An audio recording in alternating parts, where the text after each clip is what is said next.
क्या चीज है उसे हमने आज करना है। सो हम कह रहे हैं dipole moment, the polarity of bond is expressed in terms of dipole moment.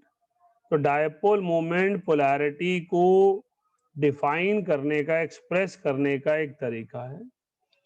It is defined as the vector equal in magnitude to the product of partial charge on either end and the distance of separation of two opposite dipoles acting from positive to negative center. Polarity of a bond is expressed in terms of dipole moment of bond. तो जो आप कह रहे थे वो polarity है और हम उसको डिफाइन करते हैं। It is defined as the vector equal in magnitude to the product of partial charges on either end and distance of separation of opposite dipoles acting from positive to negative center. What is the meaning of that? हमने कहा हमारे पास दो charge object हैं, हमारे पास दो spheres हैं। एक sphere के ऊपर पार्शियल पॉजिटिव चार्ज है, एक स्फेयर के ऊपर पार्शियल नेगेटिव चार्ज है। तो पार्शियल पॉजिटिव पार्शियल नेगेटिव के बीच में एक डिस्टेंस है जिसे हम बॉन्ड लेंथ कहते हैं, जिसको डी से डिनोट करते हैं। तो डायपोल मोमेंट को हम एक वेक्टर क्वांटिटी कहते हैं, जहां पर vector positive to negative displacement दिखाया जाता है और हम उसे बॉन्ड पोलैरिटी मेजर करने का तरीका कहते हैं। तो dipole moment is measurement of polarity. So mu is equals to q into d. Q is the charge present on these charged particles. This is q, this is another q. तो q क्या है? वो charge है जो इन particular particles पर लग रहा है।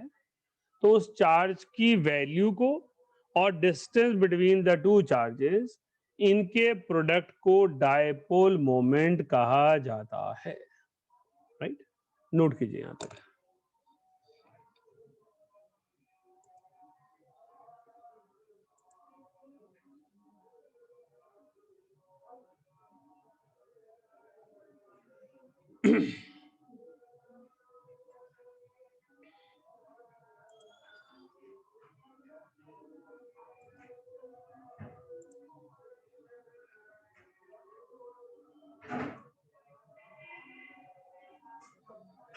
वीडियो ऑन कर लीजिए कुछ बच्चे।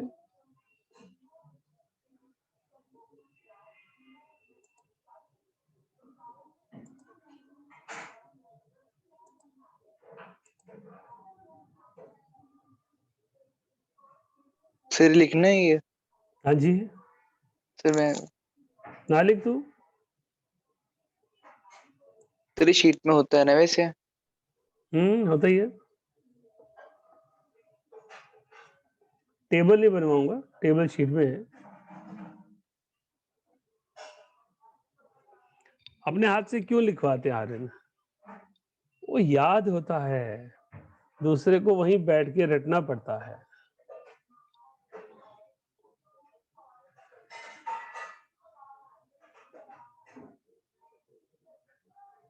पॉइंट वाइज लिखने अलग अलग चीजें ना। Number 1, bond dipole and dipole moment of molecule. Bond dipole and dipole moment of molecule is same for diatomic molecules. For diatomic molecules, whereas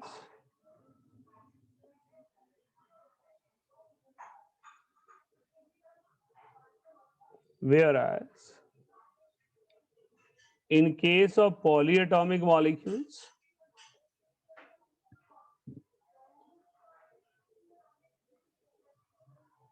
molecular dipole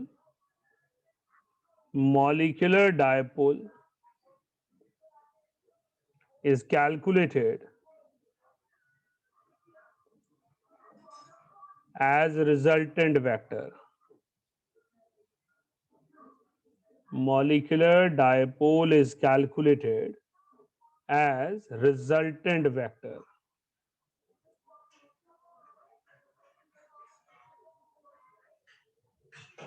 तो बेटा हमारे पास दो तरह की कैटेगरी कर रहे हैं, diatomic and polyatomic.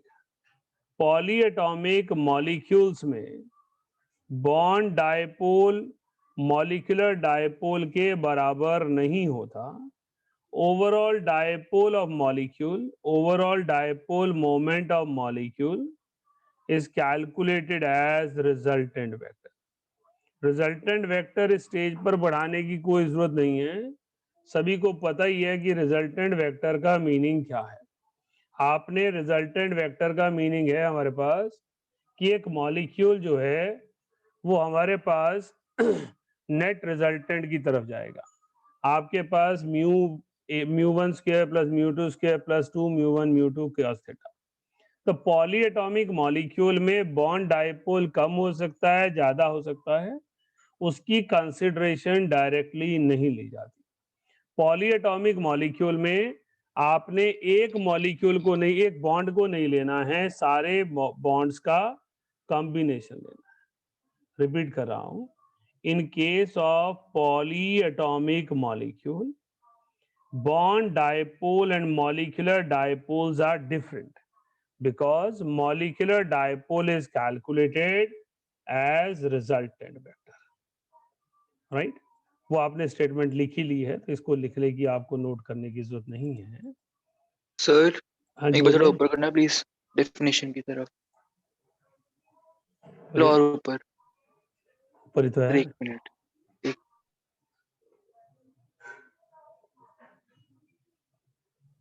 Done sir. लिखिए आगे। For polyatomic molecules, for polyatomic molecules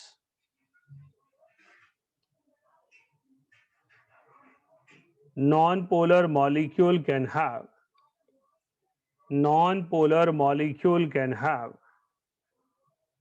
polar as well as non-polar bonds. For polyatomic molecule, comma, a non-polar molecule can have polar as well as non-polar bonds. तो हमारे पास अगर ए overall molecule non polar है तो ये जरूरी नहीं है कि वो मॉलिक्यूल में सारे बॉन्ड भी नॉन पोलर ही होंगे। डायटोमिक मॉलिक्यूल में आप बोल सकते हो अगर मॉलिक्यूल नॉन पोलर है तो बॉन्ड नॉन पोलर है, मॉलिक्यूल पोलर है तो बॉन्ड भी पोलर है। लेकिन पॉलीएटॉमिक मॉलिक्यूल में ऐसी स्टेटमेंट नहीं कही जा सकती क्योंकि मॉलिक्यूलर डायपोल बॉन्ड डायपोल के बराबर नहीं है, वो रिजल्टेंट से कैलकुलेट किया जाता है। तो सबसे पहले हम केसेस लिखेंगे, मॉलिक्यूलर स्ट्रक्चर के कितने केसेस बन सकते हैं जहां पर हम डायपोल मोमेंट को 0 ले रहे हैं जबकि उसमें पोलर बॉन्ड्स हैं। तो we are going to develop structures or arrangements where we have a non-polar molecule with polar. समझ में आई है बकवास? डायपोल मोमेंट एक वेक्टर क्वांटिटी है क्योंकि इसका magnitude as well as direction है। डायटोमिक मॉलिक्यूल में एक ही वेक्टर होगा, इसलिए मॉलिक्यूलर डायपोल और बॉन्ड डायपोल सेम होंगे। लेकिन polyatomic molecule more than 2 atoms, overall molecular dipole is decided by resultant vector, right? तो हेडिंग डालेंगे सर molecules एक having minute. zero dipole। Sir एक बार ऊपर करना प्लीज। अब क्या रह गया यार? सर ये वो नोट करना है ग्रीन वाला। रहने दे, अब और लिख चुके हो तुम। सर एक नहीं देखिए लिखा sir, screenshot. molecules having zero dipole,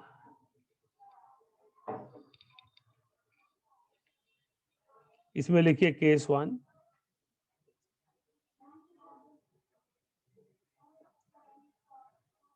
case 1 में हम लिख रहे हैं सिमेट्रिकल मॉलिक्यूल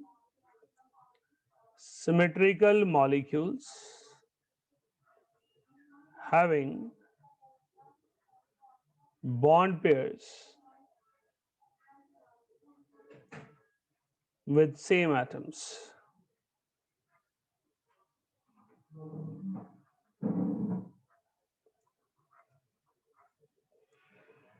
हमने कहा सबसे कॉमन चीज जीरो डायपोल मोमेंट किन मॉलिक्यूल में होता है? जो सिमेट्रिकल मॉलिक्यूल्स हैं, जिनमें सेंट्रल एटम के चारों तरफ सेम ही एटम है। डायपोल मोमेंट की ये प्रॉपर्टी मॉलिक्यूलर शेप में कंट्रीब्यूट करती है। जो वेस्पर थियरी ने बॉन्ड पेयर रिपल्शन का एक मॉडल दिया, उसकी एक्सपेरिमेंटल जस्टिफिकेशन डायपोल मोमेंट है, राइट? आपने वेस्पर में पढ़ा कि 2 बॉन्ड पेयर होंगे तो लीनियर, 3 बॉन्ड पेयर होंगे तो ट्रायगोनल प्लेनर, 4 बॉन्ड पेयर होंगे तो टेट्राहेड्रल, 5 बॉन्ड पेयर होंगे तो ट्रायगोनल बाइपिरामिडल। ये स्ट्रक्चरल अरेंजमेंट कहां से आया? इसको एक्सपेरिमेंटली किसने प्रूव किया? That is dipole moment. Dipole moment कहता है अगर सेंट्रल एटम के अराउंड दोनों तरफ सेम एटम्स हैं, उनकी इलेक्ट्रोनेगेटिविटी सेम होगी, तो रिजल्टेंट वेक्टर जो होगा वो 0 हो जाएगा। अगर मेरे पास एक मॉलिक्यूल है CCl4, इसकी स्ट्रक्चर टेट्राहेड्रल है, टेट्राहेड्रल स्ट्रक्चर में बॉन्ड पेयर रिपल्शंस मिनिमम हो चुकी हैं, और ये अरेंजमेंट में नेट रिजल्टेंट डायपोल तीनों क्लोरीन का सेंटर की तरफ, ऊपर वाले क्लोरीन का भी सेंटर की तरफ, नेट रिजल्टेंट डायपोल 0 आ जाएगा। तो ये डायपोल एक दूसरे को कैंसल कर देंगे। PCl5 में ट्रायगोनल बाइपिरामिडल शेप है। इस ट्रायगोनल बाइपिरामिडल शेप में रिजल्टेंट वेक्टर 0 हो जा रहा है। तो हमारे पास फास्फोरस क्लोरीन में हम डायपोल देख रहे हैं। ये डायपोल, सॉरी, डायपोल की डायरेक्शन गलत बना दी। क्लोरीन इज मोर इलेक्ट्रोनेगेटिव, तो आउटवर्ड आएगा। So here we have chlorine which is more electronegative, तो इन तीनों का रिजल्टेंट डाउनवर्ड जाएगा, वो अपवर्ड वाले से कैंसिल हो जाएगा। इसी तरह फास्फोरस क्लोरीन में क्लोरीन इज मोर इलेक्ट्रोनेगेटिव, ये रिजल्टेंट वेक्टर कैंसिल हो जाएगा। तो any symmetrical molecule where central atom is surrounded only by bond pair and all those bond pairs are involved with same atom, resultant dipole will be 0, right? Note कीजिए। Sir, हाँ जी, बोलिए। Sir चाहे even number of bonds हो चाहे odd number, हमेशा number of 0 है bond ना? से कंसर्न नहीं है, यहाँ कंसर्न है कि सिर्फ बॉन्ड पेयर और लोन पेयर ना हो, और सराउंडिंग वाले सभी एटम सेम एलिमेंट के हो। अब जैसे पहला बेटा मैंने CO2 लिखा है, इसमें एक तरफ ऑक्सीजन लगा दो, एक तरफ सल्फर लगा दो, नॉन जीरो हो जाएगा, क्योंकि दोनों की इलेक्ट्रॉन खींचने की कैपेसिटी बराबर नहीं होगी।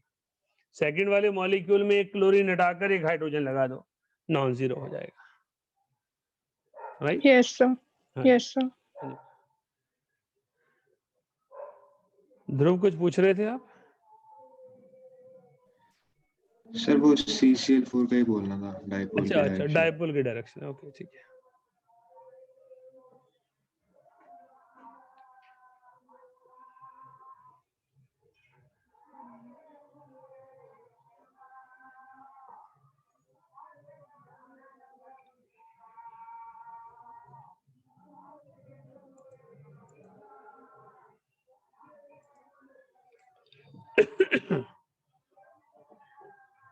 नेक्स्ट लिखिए, case 2।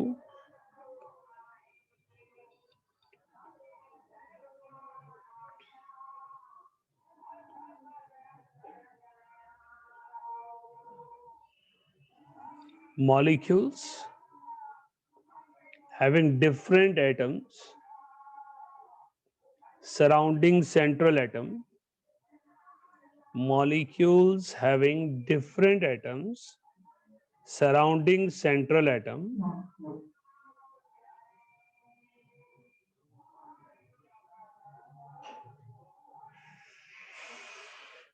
can have zero dipole, can have zero dipole if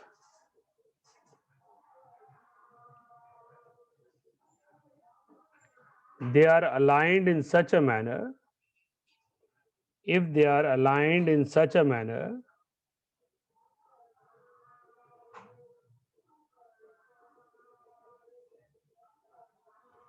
that vectors of two like atoms cancel effect of each other.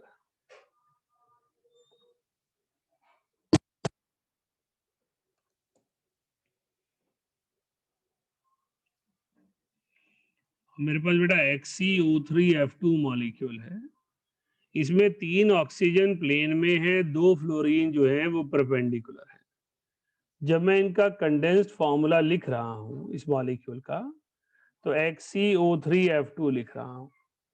अब सेंट्रल एटम के अराउंड 2 अलग अलग एलिमेंट के एटम्स हैं, फिर भी मैं रिजल्टेंट 0 मान रहा हूं, कारण उनका ओरिएंटेशन।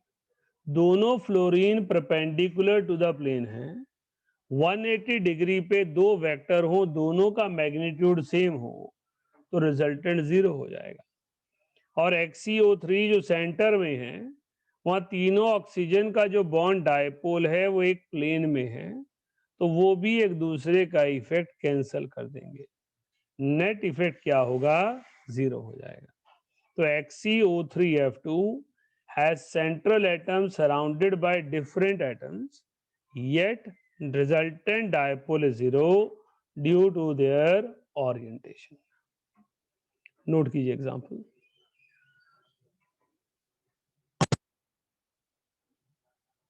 सर हाँ जी बोलिए। सर इसका मतलब ये हुआ ना, जो एक्सियल प्लेन में 2 ऑक्सीजन है लेफ्ट साइड पर, सर वो बीच में बनाएंगे अपना वेक्टर। हाँ बिल्कुल सेंटर में बनेगा और वो दूसरे वाले ऑक्सीजन के 180 डिग्री में कैसे? बनेगा। ठीक है सर। फिर ये एक्सियल प्लेन होता है ना ऑक्सीजन वाला? इक्वेटोरियल इक्वेटोरियल प्लेन होता है, ओके सर, एक्सिस तो ऊपर नीचे आएंगे। Okay sir.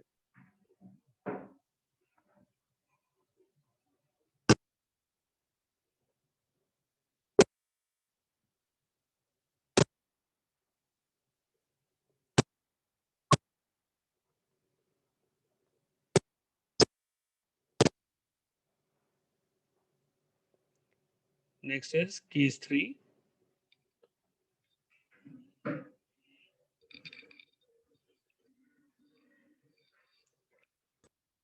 molecules with lone pair on central atom, molecules with lone pair on central atom are generally polar,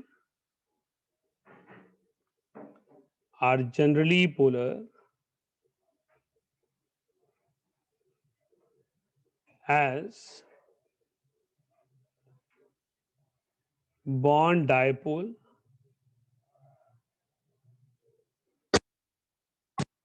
cannot cancel dipole of lone pair.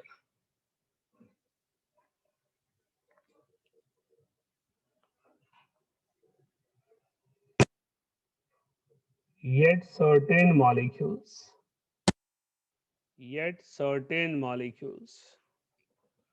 with lone pair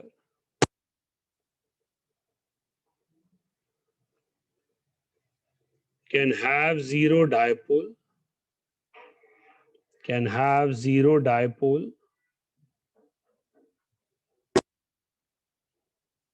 when lone pairs are arranged in such a manner,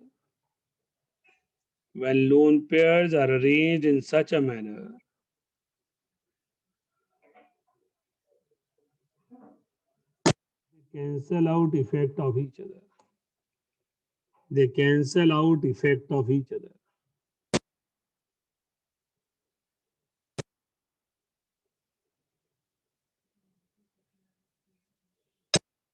CF4 AB4L2 molecule है। हाँ जी, क्या हुआ? Sir आपकी आवाज नहीं आ रही थी पहले। And AB2L3 XCF2 AB2L3 molecule है। इसका मतलब सेंट्रल एटम के पास बॉन्ड पेयर भी है और लोन पेयर भी है। जनरली लोन पेयर जब किसी मॉलिक्यूल में होता है तो लोन पेयर बॉन्ड पेयर के इफेक्ट को कैंसल नहीं कर पाता, इसलिए रिजल्टेंट डायपोल नॉन जीरो होता है। लेकिन इन मॉलिक्यूल्स में लोन पेयर को और बॉन्ड पेयर को कैंसिल कर रहा है। हमने अलग अलग केसेस इसलिए लिए हैं कि हम समझ पाए कि क्या पॉसिबिलिटी है मॉलिक्यूल में लोन पेयर हो और जीरो डायपोल हो जाए। तो yes, so our case says that if lone pair is aligned in such a manner that the dipole of lone pair is cancelled by lone pair, then resultant dipole will be zero. हमने सबसे पहले वो molecule लिए जिनमें चारों तरफ same atom हैं, तो रिजल्टेंट डायपोल जीरो आना ही है। वो अरेंज ही ऐसे होंगे कि वो डायपोल एक दूसरे का कैंसिल कर दे।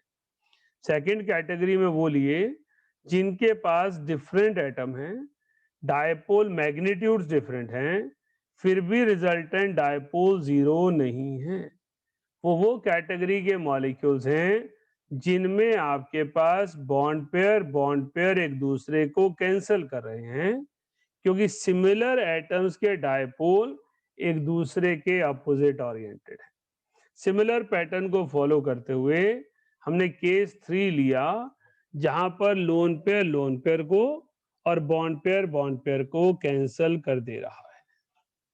राइट, नोट कीजिए। हाँ जी ध्रुव। सर जो ये थर्ड केस है, इसके अंदर हम यही कह रहे हैं ना कि कैंसिल करने की बात कर रहे हैं लोन पेयर के डायपोल को। बिल्कुल करें। कोई मतलब ऐसी पोजीशन तो नहीं है ना कि सिर्फ एक लोन पेयर और उसको भी नॉन जीरो ले लें? नहीं, कोई ऐसा केस नहीं आ सकता, क्योंकि लोन पेयर को कैंसिल करने के लिए उसके अपोजिट लोन पेयर होना कंपलसरी है। ठीक है sir.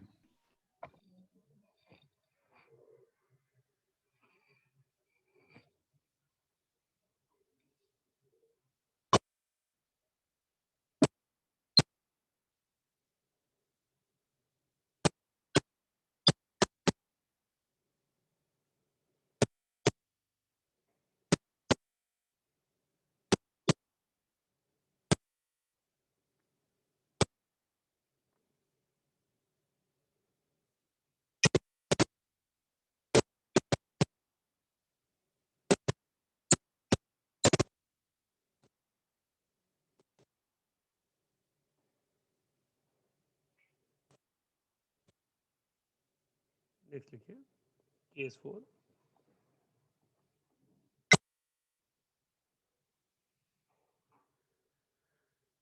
Organic compounds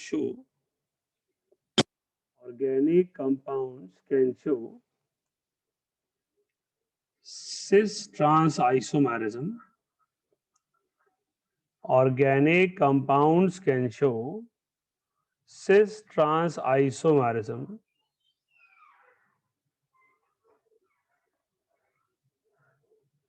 Trans isomers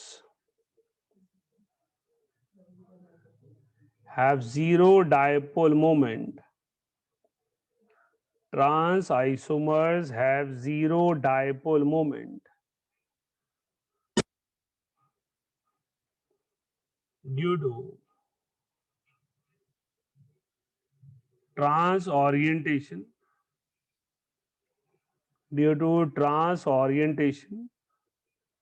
brackets में लिखिएगा opposite trans orientation of similar groups.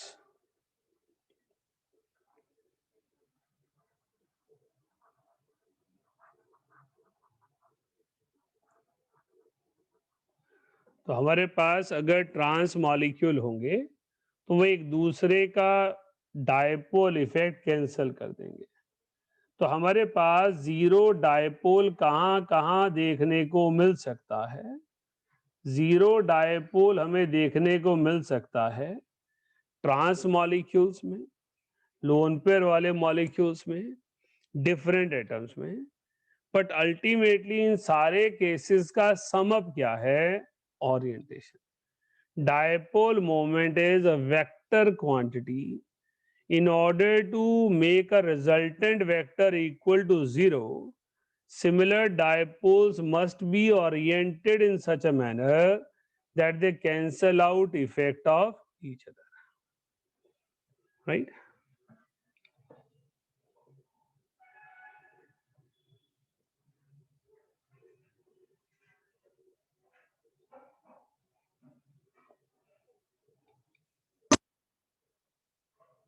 Note डाल के लिखिएगा.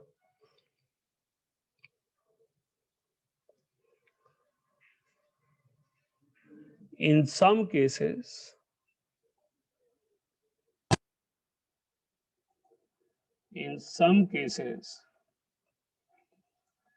trans isomers, in some cases, trans isomers do not have zero dipole.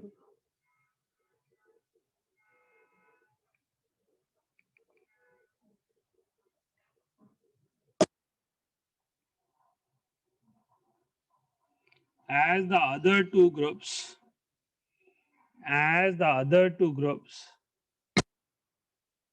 do not have same magnitude.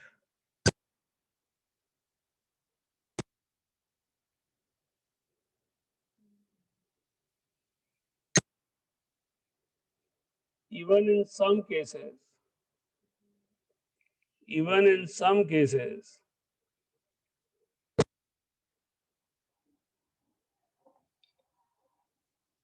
trans molecules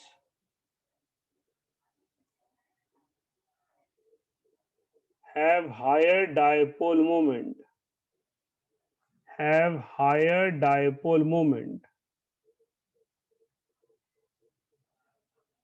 than cis molecules.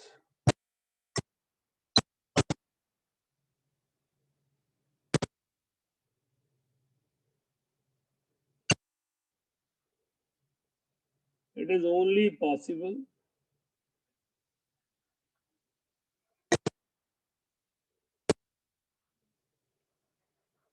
when bond dipoles of other two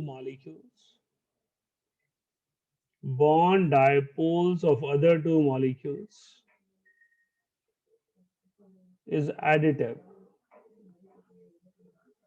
are additive.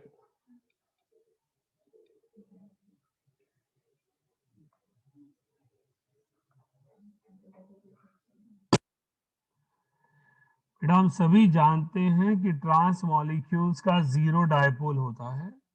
Blue वाले को blue वाले ने, red वाले को red वाले ने पूरी तरह से कैंसिल कर दिया. यहां पर हाइड्रोजन की वजह से ये ट्रांस कहलाएगा. ऑल्दो सारे एटम सेम नहीं है, क्लोरीन के अगेंस्ट क्लोरीन नहीं है, COH के अगेंस्ट COH नहीं है. अब कार्बन से क्लोरीन इलेक्ट्रॉन खींचेगा, नॉर्मल कार्बन से कार्बोक्सी इलेक्ट्रॉन खींचेगा, लेकिन इन दोनों का मैग्नीट्यूड सेम नहीं हो सकता. अगर इसका मैग्नीट्यूड म्यू होगा तो इसका मैग्नीट्यूड डेफिनेटली म्यू डैश होगा. So they cannot cancel out effect of each other completely. That means a trans molecule has non-zero dipole. Second case में भी trans molecule non zero dipole के साथ है, लेकिन उसको फिर मैंने अलग से क्यों लिखा है? Its dipole is more than that of cis isomer. कारण क्या है? यहां डाइपोल एडिटिव हो गए. ग्रीन वाले और ब्लैक वाले डाइपोल यूनिडायरेक्शनल हैं. एज अ रिजल्ट दोनों का इफेक्ट ज्यादा हो जाएगा. इसलिए नोट डाल के लिखवाया कि जो आपकी जनरल एबिलिटी है वो खराब ना हो. सिस और ट्रांस में ट्रांस जीरो डायपोल है, ये सच्चाई है, लेकिन नॉन जीरो हो सकता है जब बाकी दो ग्रुप सेम ना हो। अगर दोनों तरफ कार्बोक्सी है, दोनों तरफ क्लोरीन है, तो जीरो ही होगा। लेकिन अगर वो अलग हैं तो मुझे उन दोनों की ओरिएंटेशन को चेक करना होगा कि डायपोल तो दोनों का नॉन जीरो है, पर ऐसा तो नहीं है कि डायपोल ट्रांस का सिस से ज्यादा हो गया है। राइट, नोट कीजिए।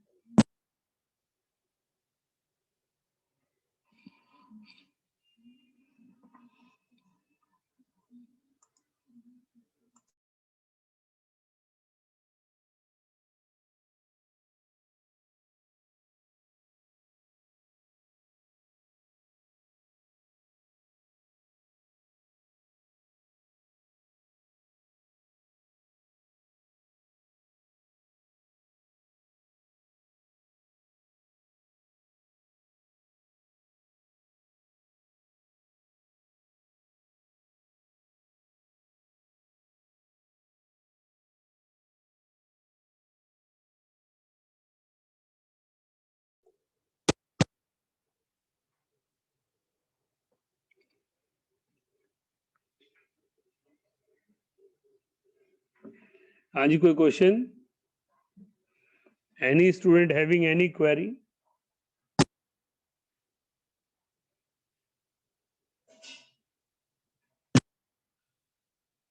नेक्स्ट लिखिए case 5।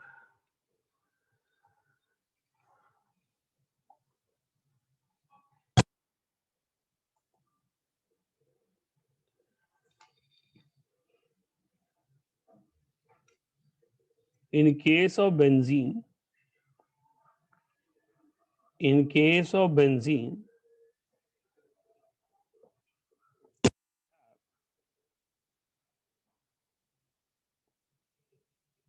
ortho, meta and para derivatives. Ortho, meta and para derivatives.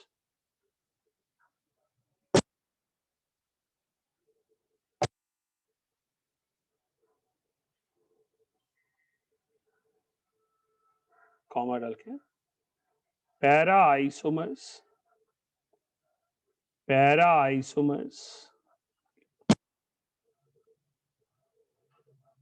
can have zero dipole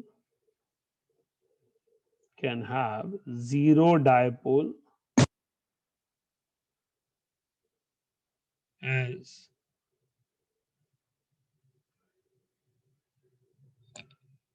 groups are arranged at 180 degree to each other. As groups are arranged at 180 degree to each other.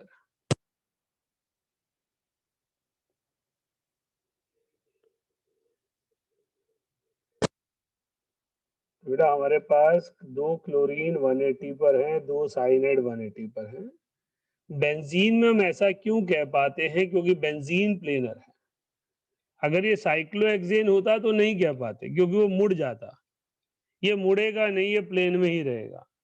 Planar molecule होने के कारण 1,4 position पे net dipole zero हो जाता है, क्योंकि एक दूसरे के रिस्पेक्ट में ओरिएंटेशन 180 हो जाती है। तो केस 5 बेंजीन के उन कंपाउंड्स को लिया गया जो पैरा डेरिवेटिव्स है। बेंजीन पर जब दो सिमिलर ग्रुप लग जाते हैं तो उन्हें ऑर्थो, मेटा, पैरा में क्लासिफाई किया जाता है। Ortho adjacent, Meta alternate, para opposite. तो पैरा कंपाउंड में नेट रिजल्टेंट डायपोल जीरो आएगा, क्योंकि एक दूसरे को ये कैंसल करेंगे। नोट कीजिए।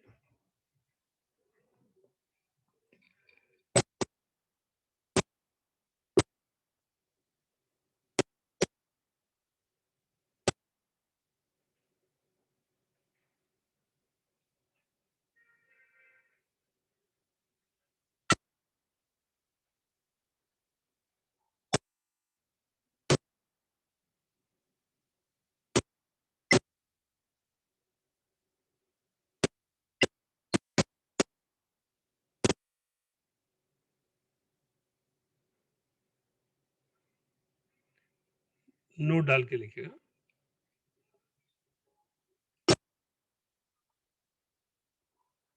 Para derivatives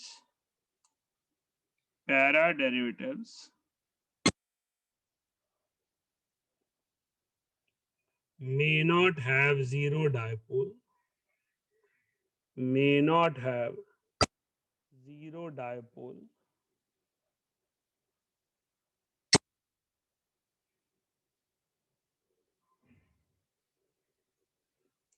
if atoms directly bonded to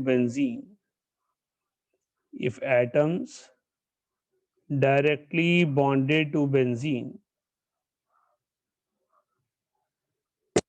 have lone pairs.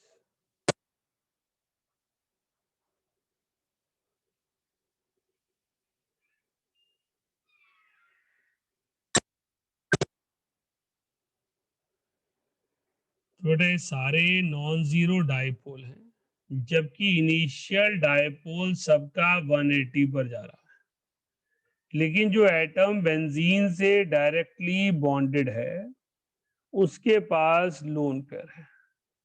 Lone pair की वजह से ये मॉलिक्यूल में बेंडिंग हो जाएगी और डायपोल मोमेंट को प्लेनर नहीं रहेगा, रिजल्टेंट डायपोल जीरो नहीं हो पाएगा, राइट।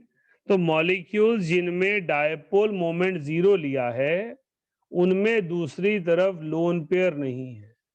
क्लोरीन लिया है, साइनाइड लिया है, लेकिन अगर दूसरी तरफ लोन पेयर होंगे तो रिजल्टेंट डायपोल जीरो नहीं होगा, राइट। नोट कीजिए।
राइट बेटा, हम थर्ड वाले में कह सकते हैं ये सारे एक ही चीज है।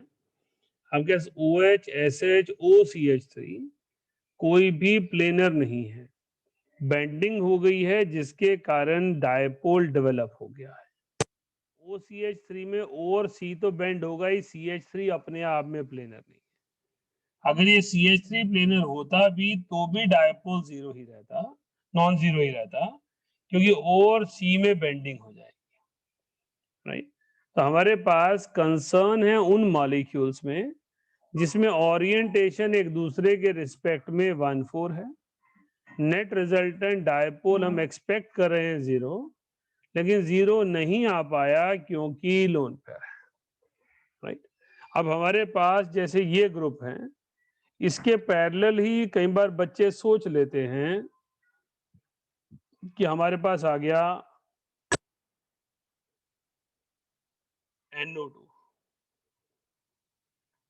हमारे पास आ गया CH3। अब CH3 एक नॉन प्लेनर ग्रुप है, लेकिन फिर भी इन दोनों का डायपोल जीरो है, क्योंकि जो फर्स्ट एटम अटैच्ड है मेरे पास, उसके पास लोन पेयर नहीं है। आगे पीछे ओरिएंटेशन कैसी भी हो कैंसिल हो जा रही है। जो हमारे पास CH3 ऊपर की तरफ है वो भी टेट्राहेड्रल है, जो CH3 नीचे की तरफ है वो भी टेट्राहेड्रल है। तो दोनों एक दूसरे के इफेक्ट को कैंसिल कर देंगे। तो पैराजाइलिन has zero dipole, para dinitrobenzene है जीरो डायपोल। तो ज्यादा एटम लगे होने से डायपोल नॉन जीरो नहीं हो रहा है, लोन पेयर लगे होने से नॉन जीरो हो रहा है। तो हम इसलिए मैंने लिखवाया कि जो एटम डायरेक्टली बेंजीन पर लगा है अगर उसमें लोन पेयर है तो नॉन जीरो, उसमें लोन पेयर नहीं है पर वो सेम ग्रुप्स हैं तो zero, right. So this is the way we have to think about the dipole moment. इन सभी मॉलिक्यूल में जीरो डायपोल है, तो जीरो डायपोल की वजह सिमेट्रिकल अरेंजमेंट है। जीरो डायपोल की वजह सिमिलर एटम का अपने आप में सिमेट्रिकल अरेंजमेंट है। डायपोल जीरो होने की वजह लोन पेयर का सिमेट्रिकल अरेंजमेंट है।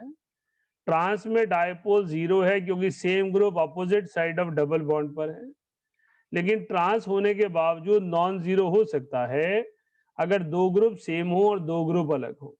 उसमें कुछ केसेस में ट्रांस का डायपोल सिस से ज्यादा भी हो सकता है। And case 5 is all about benzene, right. Clear है? तो डायपोल मोमेंट को इस तरीके से स्टडी किया जाता है। लिखिए आगे। Now some important points note ही है एक तरह से, कुछ अलग अलग फीचर जिनमें स्ट्रक्चरल सिमिलरिटीज हैं फिर भी डायपोल मोमेंट के मैग्नीट्यूड पर इफेक्ट आ रहा है। लिखिए,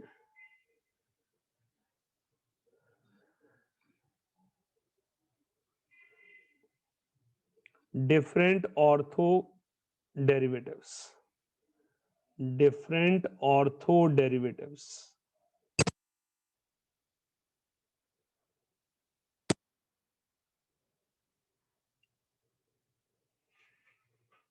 when two substituents are attached, when two substituents are attached at ortho positions,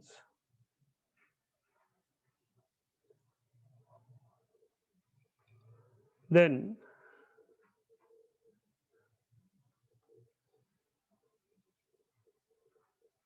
effective bond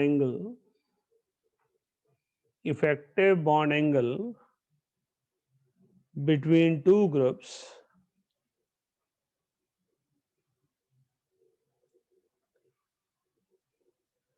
is nearly 60 degree, is nearly 60 degree. तो हमारे पास तीनों के बीच में जो एंगल है वो 60 डिग्री का है। तो डायपोल मोमेंट कौन डिसाइड करेगा? डायपोल मोमेंट डिसाइड होगा इलेक्ट्रोनेगेटिविटीज पर, एक्स्ट्रा इफेक्ट्स पर। क्या एक्स्ट्रा इफेक्ट्स हैं वो लिखवा रहा हूं। These molecules may have hydrogen bonding,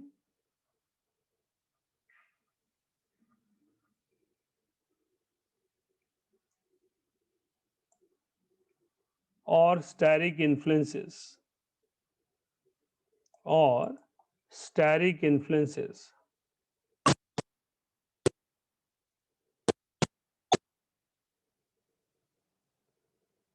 हमने अभी भी स्टेरिक नंबर पढ़ा था किसमें? वेस्पर में ना।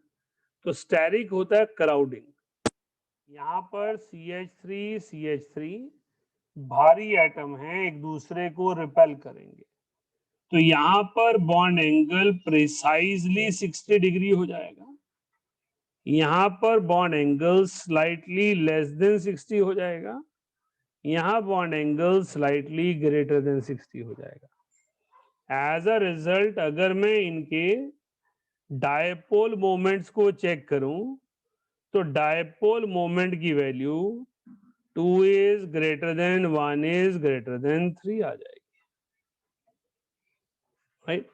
डायपोल मोमेंट 2 का सबसे ज्यादा है, 1 का उससे कम है, 3 का सबसे कम है। क्यों? क्योंकि dipole moment is inversely proportional to theta. Dipole moment is inversely proportional to theta. ये लाइन कहां से आई? कॉस थीटा से। रिजल्टेंट वेक्टर में आप कॉस थीटा लगाते हैं तो रिजल्टेंट वेक्टर की वैल्यू बड़ी हो जाती है जब कॉस थीटा की वैल्यू बड़ी हो जाती है, छोटी हो जाती है। तो resultant vector will be higher if theta will be smaller, right. वैसे ये इसका रीजन है। अगर कोई रीजनिंग पर क्वेश्चन आए, खाली आंसर निकालना है तो एक और तरीके से आ जाता है। सेकंड में कार्बन ऑक्सीजन और कार्बन नाइट्रोजन में डिस्प्लेसमेंट है, फर्स्ट में कार्बन क्लोरीन में डिस्प्लेसमेंट है, थर्ड में कार्बन कार्बन में डिस्प्लेसमेंट है। इलेक्ट्रोनेगेटिविटी किसकी सबसे ज्यादा है? ऑक्सीजन और नाइट्रोजन की, फिर क्लोरीन की, फिर कार्बन की। तो सिंपल इलेक्ट्रोनेगेटिविटी पे अरेंज कर दो, 213 हो गया, राइट। मैंने एडिशनल रीजनिंग के क्वेश्चंस को कवर करवाने के लिए आपको हाइड्रोजन बॉन्डिंग और स्टेरिक फैक्टर एक्सप्लेन किए हैं। अदरवाइज अगर सिर्फ आंसर निकालना है ऑर्डर क्या है, simply use electronegativities. Oxygen nitrogen are more electronegative than chlorine and methyl group is least electronegative because it is carbon, right. Note कीजिए।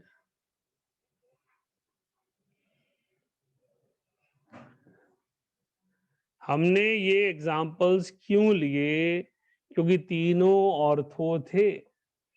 हमने कहा अगर हम सिर्फ mu is universally proportional to theta लगाते हैं तो अपेरेंट बॉन्ड एंगल तीनों का 60 डिग्री है। फिर पॉइंट ऑफ डिफरेंस कहां से आया? तो पॉइंट ऑफ डिफरेंस को समझने के लिए हमने इलेक्ट्रोनेगेटिविटीज को और एक्स्ट्रा इन्फ्लुएंसेस हाइड्रोजन बॉन्डिंग और स्टेरिक हिंड्रेंस को इंक्लूड किया।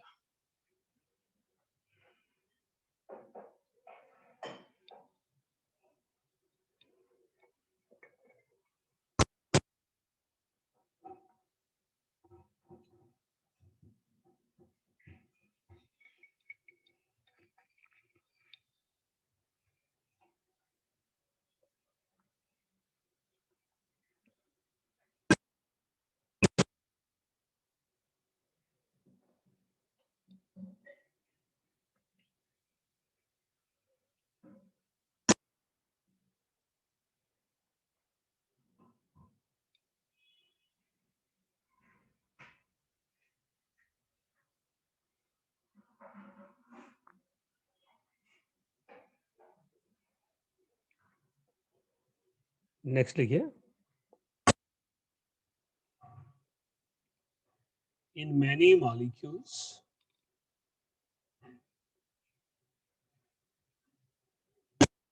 dipole is decided by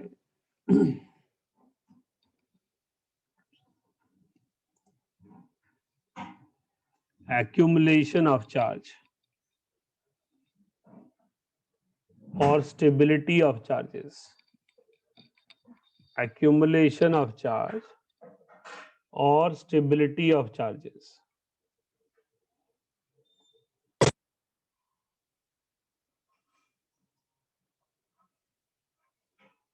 These concepts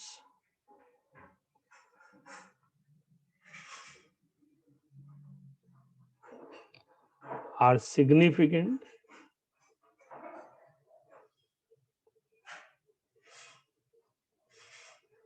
when molecules have structural similarities. When molecules have structural similarities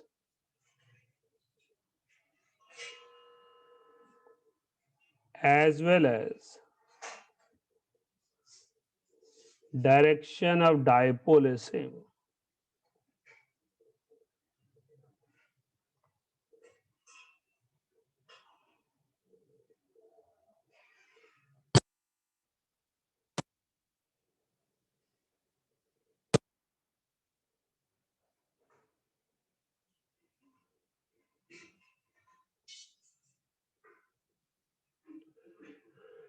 बेटा इसका बेस्ट और पॉपुलर एग्जांपल है एस्टल्डिहाइड और एसीटोन। दोनों में रिजल्टेंट डायपोल ऑक्सीजन की तरफ है। तो एक तरह से ये जो हमारे पास ग्रुप है, ये पूरा का पूरा एंटायर पार्शियल पॉजिटिव चार्ज है और ये पार्शियल नेगेटिव चार्ज है। इसी तरह यहाँ पर ये पार्शियल पॉजिटिव चार्ज है और ये पार्शियल नेगेटिव चार्ज है। अब यहाँ पर अगर पॉजिटिव चार्ज ज्यादा होगा तो नेगेटिव चार्ज आसानी से इलेक्ट्रॉन खींच पाएगा, मतलब अगर चार्ज ज्यादा होगा। अगर इस कार्बन के पास डायपोल ज्यादा आया होगा, इलेक्ट्रॉन ज्यादा आया होगा, तो ऑक्सीजन के लिए इलेक्ट्रॉन खींचना आसान हो जाएगा। राइट। सेकंड केस में CH3 है दोनों तरफ और फर्स्ट केस में एक साइड पर H है। CH3 तीनों हाइड्रोजन का चार्ज क्लाउड कार्बन की तरफ शिफ्ट करवाएगा, जिसकी वजह से चार्ज की क्राउडिंग हो जाएगी और ऑक्सीजन के लिए इलेक्ट्रॉन खींचना आसान हो जाएगा। तो dipole moment of acetone will be more than acetaldehyde. हमने कहा एसीटोन और एस्टल्डिहाइड दोनों का स्ट्रक्चर सेम है, लेकिन फिर भी डायपोल मोमेंट में डिफरेंस है due to the point of difference that is CH bond and CCH3 bond. Rest तो दोनों सेम ही, उनको मुझे अलग अलग करने की जरूरत ही नहीं थी। मैंने सिर्फ उन्हें अलग कलर से किया जिनके पास पॉइंट ऑफ डिफरेंस था। आप जब भी किन्हीं भी दो चीजों को कंपेयर करोगे तो पॉइंट ऑफ डिफरेंस के बेस पर ही मॉलिक्यूलर फीचर एक्सप्लोर कर पाओगे। तो मेरे पास एस्टल्डिहाइड में कार्बन हाइड्रोजन बॉन्ड है और एसीटोन में कार्बन CH3 बॉन्ड है।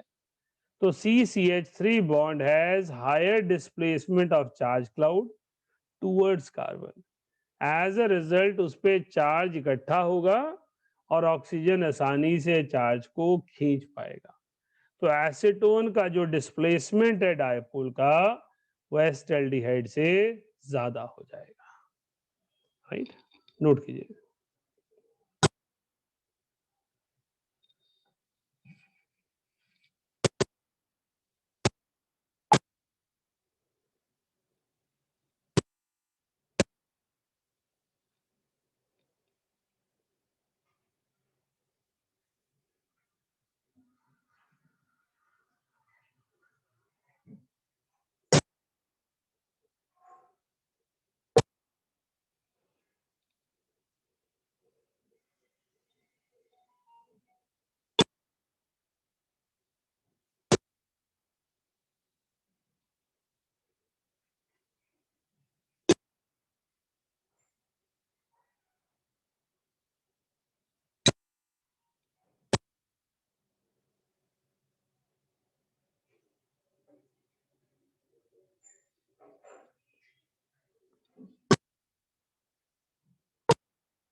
नेक्स्ट लिखिए।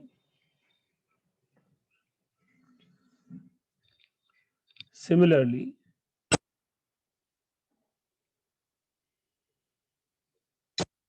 variation of dipole moment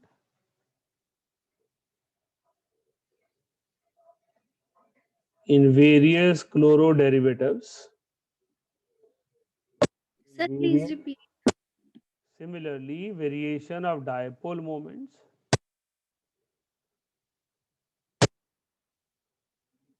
in different chloroderivatives of methane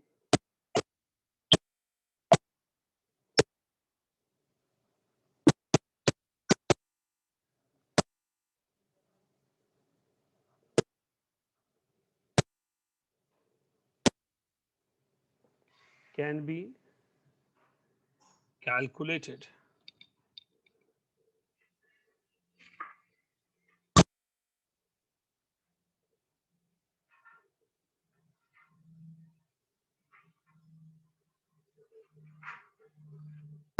जो हमने ऊपर थ्योरी लगाई है वही यहाँ लगानी है। हमने कहा यहाँ पर भी कार्बन से क्लोरीन इलेक्ट्रॉन खींच रहा है, वहां पर भी कार्बन से ऑक्सीजन इलेक्ट्रॉन खींच रहा था। ऑक्सीजन के लिए इलेक्ट्रॉन खींचना कब आसान था? जब कार्बन पे इलेक्ट्रॉन चार्ज ज्यादा था, राइट? इसमें ऑर्डर क्या होना चाहिए, कोई बता सकता है? among the three which will have higher dipole, which has lower dipole? Same pattern है जैसा ऊपर। ठीक है, सबसे ज्यादा होगा, फिर 2, फिर 1। नहीं, 3 का ज्यादा नहीं होगा, 1 का ज्यादा होगा। हमने कहा अगर आपने, अब यहां पर हमने क्या कहा, कार्बन के पास चार्ज इकट्ठा हुआ तो ऑक्सीजन आसानी से इलेक्ट्रॉन खींच पाएगा। अगर कार्बन खुद तंगी में हुआ तो क्या ऑक्सीजन को इलेक्ट्रॉन खींचने देगा? नहीं खींचने देगा, तो वो उसके इलेक्ट्रॉन को पकड़ के रखेगा। इसी तरह क्लोरीन जितने ज्यादा लगेंगे कार्बन तंगी में आ जाएगा। कार्बन तंगी में आएगा तो वो क्लोरीन को इलेक्ट्रॉन खींचने नहीं देगा। तो डायपोल की वैल्यू ज्यादा होगी जब कार्बन इलेक्ट्रॉन रिच होगा। कार्बन इलेक्ट्रॉन रिच कब होगा? जब हाइड्रोजन ज्यादा हो, राइट? किसने एक्सप्लेन किया था अभी ऑर्डर 3-1-3-2-1? मैंने से दिव्यांश। दिव्यांश, ओके। दिव्यांश बेटा, अगर आपको इसके ऑर्डर को देखो, इस ऑर्डर में एक नॉर्मल स्टूडेंट कोई भी हो उसको यही लगता है कि क्लोरीन ज्यादा है तो डायपोल ज्यादा होगा। अगर दिव्यांश आपको घर पे 3 लोग परेशान कर रहे हैं, राइट, और एक तरफ से सपोर्ट मिल रही है, तो आप उनको परेशान ज्यादा करने देंगे या आपको 3 तरफ से सपोर्ट मिल रही है, एक व्यक्ति परेशान कर भी रहा है तो करने देंगे? जहाँ 3 परेशान कर रहे हैं सर, वहां नहीं करने दोगे आप, वहां खींचोगे उन्हें। जहाँ 3 तरफ से सपोर्ट मिल रही है और एक परेशान कर रहा है तो वहां करने दोगे, राइट? मम्मी ने यस सपोर्ट कर दी, पापा ने सपोर्ट कर दी, दादी ने सपोर्ट कर दी, बहन ने परेशान कर भी दिया तो क्या फर्क पड़ा, राइट? ठीक है सर, यस सर। राइट? अब सिर्फ बहन सपोर्ट कर रही है, मम्मी पापा दादी तीनों परेशान कर रहे हैं, तो बोलोगे यार मत करो ना, क्यों परेशान कर रहे हो? तो इलेक्ट्रॉन देने जाने नहीं दोगे। तो जब 3 क्लोरीन इलेक्ट्रॉन खींच रहे हैं और कार्बन को एक तरफ से सपोर्ट है तो वो डिस्प्लेसमेंट करने नहीं देगा, खींच के रखेगा। लेकिन जब उसे 3 तरफ से सपोर्ट मिल रही होगी तो वो डिस्प्लेसमेंट होने देगा। डायपोल मोमेंट तब डेवलप होगा जब डिस्प्लेसमेंट होगी, तब नहीं होगा जब डिस्प्लेसमेंट नहीं हो पाएगी, राइट? Yes sir. नोट कर लीजिए, ये ऑर्डर बहुत सारे स्टूडेंट गलत करते हैं अगर वो ध्यान नहीं रखते, क्योंकि ये कॉमन नेचर है हमारी, राइट? क्योंकि 3 क्लोरीन दिख रहे होते हैं तो लगता है खींचने वाले ज्यादा हैं तो डायपोल ज्यादा हो जाएगा। खींचने वाले जितने ज्यादा बढ़ते हैं, चार्ज देने वाले की टेंडेंसी उतनी कम हो जाती है, तो डायपोल डिस्प्लेस होने ही नहीं देता।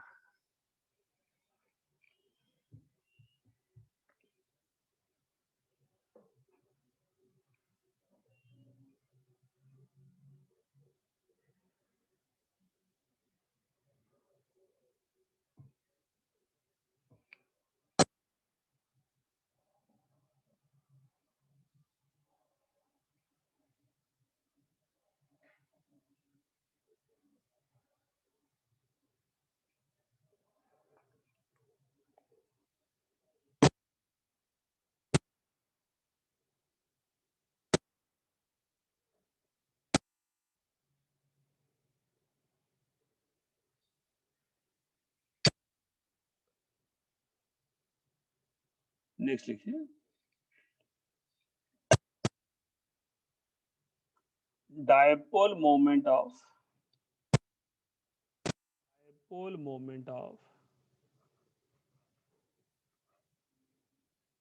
CH3F, dipole moment of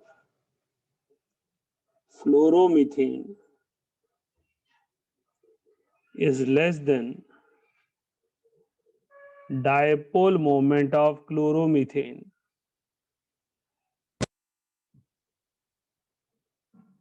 due to difference in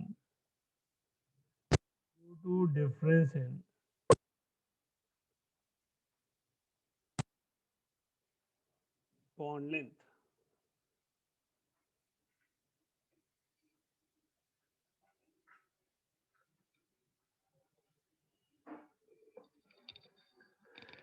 बेटा हमारे पास फ्लोरोमीथेन और क्लोरोमीथेन में हमें उम्मीद थी फ्लोरोमीथेन का डायपोल मोमेंट क्लोरोमीथेन से ज्यादा होगा।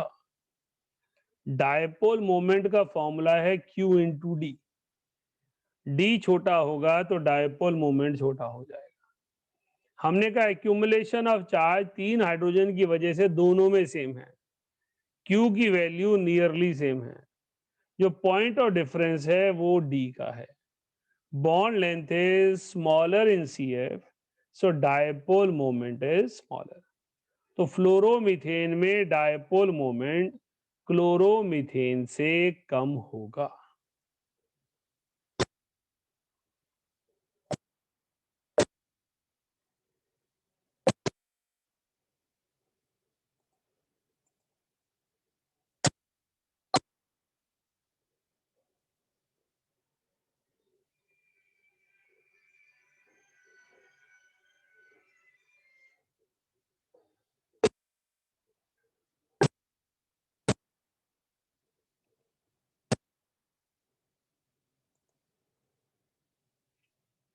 राइट, तो इस तरह से आप ये सारी चीजों पे वर्क करेंगे। इसके बाद आपके डायपोल मोमेंट की पॉपुलर एप्लीकेशंस हैं जो सभी बुक्स में दी हैं, आपको भी पता है।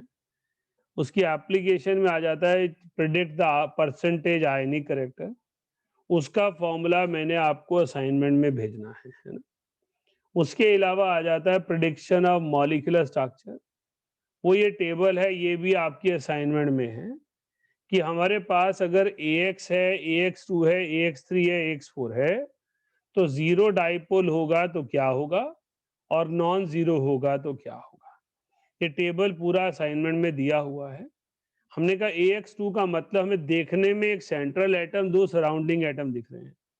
अगर डायपोल मोमेंट जीरो होगा तो अरेंजमेंट लीनियर होगा, डायपोल मोमेंट नॉन जीरो होगा तो बेंट होगा। AX3 में अगर जीरो डायपोल होगा तो ट्रायगोनल प्लेनर, नॉन जीरो होगा तो 2 पॉसिबिलिटीज है, पिरामिडल और टी शेप।